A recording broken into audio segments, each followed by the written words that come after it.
Sir 10th வரைக்கும் படிச்சேன் sir, 11th வேற ஸ்கூல் மாறிடலாம், நீங்க வந்துட்டு சார் பிரசிடென்சி ஸ்கூலுக்கு. ஏப்பா இவ்வளவு ஸ்ட்ரென்த். இப்ப வெளி ஸ்கூல்ல இருந்து வந்து 2 பேர் ஃப்ரெண்ட்ஸா இருப்பீங்களா, அவங்கள கை தூக்குங்க. தயவு செஞ்சு தள்ளி தள்ளி உட்காந்துரு, விளங்காம போயிருவேன். புரியுதா?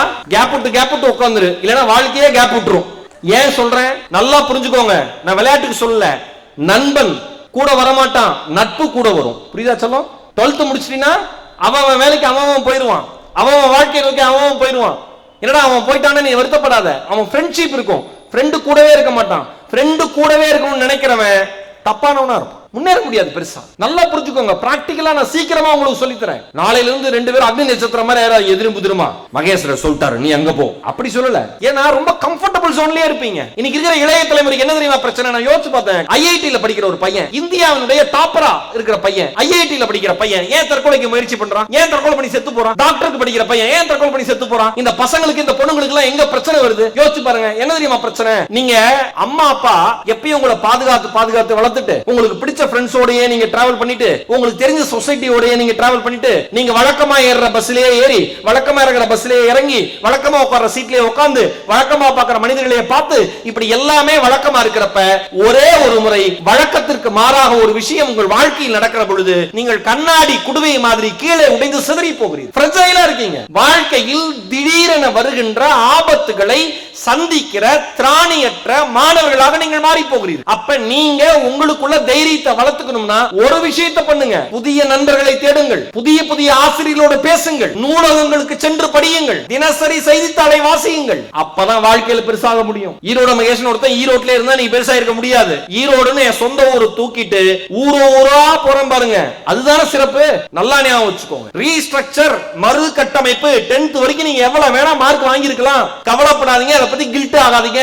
இருக்கிற அம்மா அப்பாக்கு சொல்றேன், நீ 10th வரைக்கும் கிழிச்சது போதும் அப்படின்னு ஆசீர்வாதம் பண்ணாதீங்க உங்க குழந்தை. ஃபாரின்ல எல்லாம் எழுப்புறப்ப குழந்தைங்கள ஹாய் பேபி கெட் அப், நம்ம ஊர்ல சனியா எந்திர உருப்பட மாட்டா, பொம்பளை புள்ள, ஆம்பளை புள்ள எல்லாம் விட்டுருவோம், பொம்பளை. இன்னொன்னு இந்த பெண் குழந்தைங்களை பத்தி அம்மா அப்பாக்கு சொல்லிக்கிறேன், பொம்பளை புள்ள அதனால இப்படி இருக்கணும்னு சொல்லாதீங்க. நீ ஒரு மனுஷி, இந்த உலகத்தில் ஒரு ஹியூமன் பீயிங்கா இருந்தா இப்படி இருக்கணும்னு சொல்லி வளர்த்துறேன். நீங்களே மாவு பாக்கெட் வாங்க அனுப்புவீங்க, கடையில லேட் ஆகும், 10 நிமிஷம் லேட் ஆச்சுன்னு அந்த புள்ள லேட்டா வரும், ஏண்டி லேட் நீங்களே கேட்பீங்க. கரெக்டா? கேட்காது. தயவு செஞ்சு சொல்றேன், கேட்காது. உங்கள் குழந்தைகளை நீங்கள் நம்பவில்லை என்றால் இந்த உலகத்தில் வேறு யார் நம்ப போகிறார்? சிறகு முளைத்த பறவைகளை வீட்டில் வைத்து பார்ப்பதா அழகு? அதற்கென வானம் இருக்கிறது, பறந்து சிறக்கட்டும். பொம்பளை பிள்ளைங்களை பார்த்தீங்களா? பொம்பளை பிள்ளையா இப்படி உட்காரு, ஆம்பளை பிள்ளை இப்படி உட்காரலாமா? நம்ம ஊர்ல நம்ம மண்டலே அவ்வளவு தப்பா ஊடி இருக்கு பாருங்க. அதுக்குதான் படிப்பு வேணுங்கிறது, அதுக்குதான் படிப்பு வேணுங்கிறது. பொம்பளை பிள்ளைனா இப்படி உட்காராத, இன்னொரு வீட்டுக்கு போற பிள்ளை, பொம்பளை பிள்ளை இன்னொரு வீட்டுக்கு போற பிள்ளை, இன்னொரு இடத்துக்கு போற பிள்ளை, யாராவது வந்து பார்த்தா என்ன நினைப்பாங்க? இங்க யாராவது வந்து பார்த்தா என்ன நினைப்பாங்க? சொந்தக்காரன் வந்து பார்த்தா என்ன நினைப்பான்? அவன் எப்படி நினைப்பான்? இவன் எப்படி நினைப்பான்? இந்த கேள்வி எல்லாம் பெற்றோர்கள் இது என்னன்னா, இப்ப பெற்றோர்கள் நிறைய பேர் உட்கார்ந்திருக்கீங்க, மாணவர்களும் நிறைய பேர் இருக்கீங்க. இப்ப 2 பேருக்கும் பேச வேண்டிய கடமை எனக்கு இருக்கு. ஓகேவா? இப்ப யார் என்ன நினைப்பாங்கறத இந்த ஒரு உதாரணம் சொல்றேன், இதோட உடைச்சு எரிஞ்சிட்டு போயிருங்க. சுப்பிரமணிய பாரதி, நான் சொல்லுகிற சுப்பிரமணிய பாரதி ஒரு 21 வயது இளைஞன். திருநெல்வேலி பக்கத்துல விக்ரமசிங்கபுரம்னு ஒரு ஊரு, சின்ன ஊர். அவங்க அப்பா செங்கல் சூளையில் வேலை பார்க்கிற தினக்கூலி, 5வது வரைக்கும் படிச்சிருக்காரு. அம்மா 8வது வரைக்கும் படிச்சிருக்காங்க. அந்த சுப்பிரமணிய பாரதி BA ஹிஸ்டரி முடிச்சிட்டு அண்மையில் வெளிவந்த IAS பட்டியல்ல தமிழகத்தின் சார்பாக தேர்ந்தெடுக்கப்பட்ட இளம் IAS அதிகாரியாக தேர்ச்சி பெற்றிருக்கிறார். 22 வயசு நடக்குதுன்னு நினைக்கிறேன். சுப்பிரமணிய பாரதி IAS இன்டர்வியூன்னு போடுங்க யூடியூப்ல, the most inspiring interview. அவங்க அம்மா அப்பா, அந்த பையன் நிக்கிறான், இன்னொரு தம்பி நிக்கிறான். அந்த அம்மாட்ட கேக்குறாங்க பத்திரிகையாளர்கள், உங்க பையன் எப்படி படிக்கிறான்? நல்லா படிச்சான், 12th நல்ல மார்க் எடுத்தான், BA ஹிஸ்டரி சேர்த்தணும். சொந்தக்காரங்க வந்து சொன்னாங்க, உங்க அப்பா செங்கச்சூளையில கஷ்டப்படுறாரு, உனக்கு என்ன வேலை? போய் அப்பாவோட வேலை செய். இல்ல BA ஹிஸ்டரி படிச்சு என்ன படிக்க போற, என்ன பண்ண போற அப்படி எல்லாம் கிண்டல் பண்ணாங்க. நானும் என் கணவரும் என் குழந்தைகளும் ஒரு முடிவு பண்ணோம். குறிப்பா நானும் என் கணவரும் ஒரு முடிவு எடுத்தோம். என்ன முடிவு எடுத்தீங்க? அத்தனை சொந்தக்கார நம்பரையும் பிளாக் லிஸ்ட்ல போட்டோம்.